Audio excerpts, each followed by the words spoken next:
মুসলমান হিসাবে আমরা আশা রাখি যে মৃত্যুর পরে আমরা ইনশাআল্লাহ জান্নাতে যাব। হ্যাঁ, আশা তো আছে, ঠিক না? না নাই? দরকার নাই? দেখি হাত উঠায় বলেন তো যে জান্নাতে যেতে চায় না। সবাই চাই, ঠিক না? কে কে চাই জান্নাতে যেতে? আল্লাহ কবুল করুন। হতে পারে আজকে আমাদের নামে জান্নাত লেখা হতে পারে। হ্যাঁ, এটাই সত্য। জান্নাত কোন দিন লেখা হয়েছে এটা জান্নাতে যাওয়ার পরে জানা যাবে যে কোন আমলের কারণে, কোন কারণে, কোন মজলিসে আল্লাহ আমাদের জন্য জান্নাত লেখা দিয়েছেন, এটা আল্লাহ আমাদেরকে জানায়। আমরা সবাই জান্নাত চাই, ঠিক না? আর আমরা মরণশীল, এগুলো সত্য।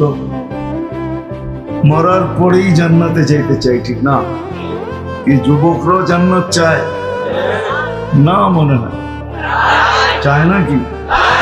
হ্যাঁ, যদি জান্নাত চাইতে চাই তাহলে জান্নাত সম্বন্ধে ধারণা আছে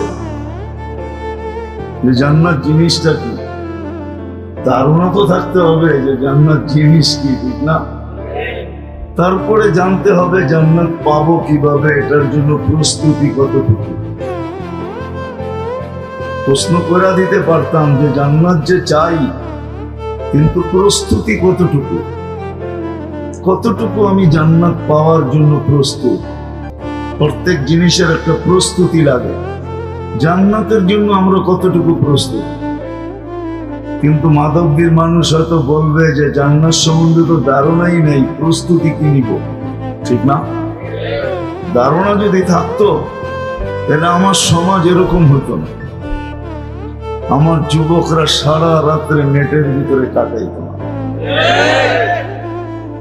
ওরা আজ পর্যন্ত একবারও গুগলে সার্চ দেয় নাই জান্নাত লেখা, যে গুগল আমাদেরকে একটু জান্নাত দেখা, যে জান্নাতটা কিরকম।